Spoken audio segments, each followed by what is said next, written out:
So this is really an overview of the things I thought I should cover. One is to understand my biases and my perspective, because they'll be quite different to others in this room. And I'm not saying I'm the holder of all knowledge and truth on these matters. And then I think I wanted to look at the future and about. I think we need, as a district, to think about the future, and if we're going to make marginal investments in clinical research infrastructure, what should that look like and how it should be driven. And then I had a quick look at the research strategy, which I note expires this year. So I think that's maybe an opportunity for us to revisit that and think more about it in detail. So I work at the George Institute. Most of my research is based there. I run the renal division there, which is probably about 15 or 20 people, about 8 nephrologists who work there. It's one of the rare, large nephrology research networks in the world, really. There's probably only 1 or 2 others like it. We do a lot of investigator-driven trials. We also support, the George has an academic research organisation attached to it, and we support the trials in the renal space for outcome adjudication and other things. So we leverage that work, as Tony was talking about, into supporting our investigator-driven work. We're around acute kidney injury and dialysis. There hasn't been a lot of pharma interest in those areas for a number of years, but I would argue that given the amount of money that's spent on dialysis across New South Wales and across this health district, it would be derelict of us not to be in that space. We work closely with 2 clinical trials networks, the Australasian Kidney Trials Network based at UQ, and also at what I would regard as the most successful clinical trials group probably in the world, which is the Intensive Care Society Clinical Trials Group. I spend a lot of my time in the renal unit at Concord. I've been there for 12 years. We do investigator-driven industry-sponsored work there. We've developed a lot of capability there. Meg Jardine, who many of you will know, has been tireless in developing that research capability there, including in dialysis. And often it's actually quite a good synergy between the two, because the investigator-driven work that we do, we can pilot, we can see how it works in a real-world setting. I think it actually makes our research better because we're doing clinical jobs, and it's a good mix while we can make it work. I'm also a member of the HREC, and so I've got a bias when it comes to that, and also the clinical school. So I wanted to talk about the challenges, and this talk comes at a good time because we've had an extremely difficult few months in the clinical research space at Concord. The setting up a clinical research from effectively nothing in 2006 and 7 was a long and difficult task, and I think now we've got to a point where we've got some really good physician involvement. We meet every fortnight with all the physicians. We all sit around in the room and we prioritise what we're going to do, and we get everyone working together. But it took a while to get to that point. It took a lot of work to get to that point, and probably quite a few tears. And some of those lessons we learnt really by ourselves of trial and error, and I think that's got importance for if we're going to expand clinical research infrastructure across broader areas, that we could probably avoid some of those mistakes in the future. And the most important one is to learn to say no sometimes. We can't do everything, therefore we should focus on the things we can do well. And what we found early on was that we didn't actually, we were late coming to the trials. So we weren't well known. We were brought in when the trial was struggling to recruit, and we spent a lot of time and effort getting ethics and other processes, getting them right, only to find that the trial then got closed. So there's lessons for all units there. The AKTN's been really valuable, I think. Meg and I are both very involved in that. I think it provides a framework for our work, and I think it's important for all of us to remember that individual units or individual people don't hold necessarily all the best ideas in a space, and what the Kidney Trials Network has discovered, that one, we need all the units in Australia working together to address research questions, but increasingly we need all the units around the world doing it. And that's what we're increasingly doing our work outside of this country.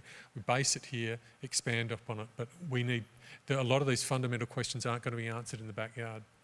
And in the last few months, we've had some challenges. We lost we had the resignation of one staff member, and when you've only got 1.8 FTE and you lose 30% of it, that has a big impact and on the workload, and our program was particularly vulnerable there.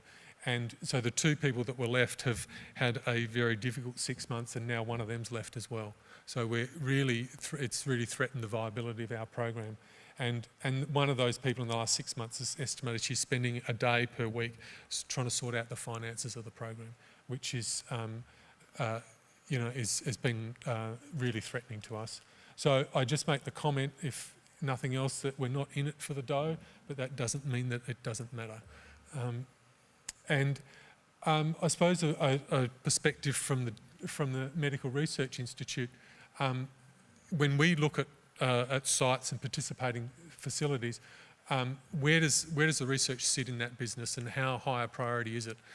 In the end, if clinical research is to be run and effectively well, it's a core part of the business, then it needs to be there all the time, not just when people aren't busy. And that's one of the challenges in work varies over time, and sometimes the less urgent things are left to their own devices. I think quality of clinical research is important, and the training element has been mentioned already today, and I think remains essential, and developing that across a district is fundamental to how we go forward. We see different processes in different units. We have a very good understanding of the ethics and governance procedures across Australia, and I think Sydney Local Health District is particularly well placed here. We've got Virginia here, and I'm biased because I work at Concord, but I think the ethics committees at both campuses are fantastic, and have a degree of literacy and interest in facilitating research that's not universal. Trust me, it's not. I think one of the challenges is innovative models, and John's talked about those, and they're coming, and they will pose challenges for us in terms of getting them approved and getting them working in an operational way, and we'll make some mistakes on our way through, I'm sure. And the other thing is that we need to be operating in a global market. We need to be addressing global questions to be relevant. And so what's locally relevant in your unit, it needs to be that the questions, I think, need to be framed in a global context. I might brush over this, is just to really illustrate our perspective on costs. In the end, when we're doing investigator-driven trials, it's probably about 50-50 in terms of site costs and central costs for the study. And we, as has already been mentioned, we need to be looking at reducing the costs of clinical research. And I think if we approach it with a mindset of mitigating costs and looking at ways to save money, we will prosper. For example, I look at the US, where clinical trials, certainly in the renal space, are dead and buried. Investigator-driven clinical research is just not functional because it just costs too much money. And I think with the use of data linkage and novel ways of following patients up, we have a real advantage, and we have the knowledge to use those tools. And I think that will work for us into the future. My bias around embedding, I think, what's the low-hanging fruit here? I think improving financial transparency, reducing the amount of time that people spend managing that stuff, reducing the risk of patient loss, and building networks where those staff feel supported and we can replace people promptly. Space matters, so having somewhere to sit. We don't have that at the moment, but we'll get there. And collaboration between units and sharing the expertise, I think, are key.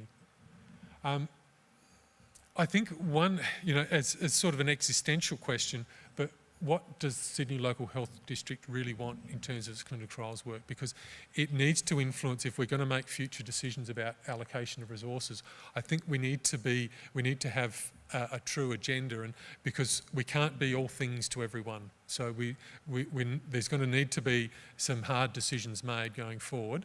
And this is really just some of the things that we could prioritise as a district. But I think that's a discussion that I won't preempt, but I think needs to be given great consideration.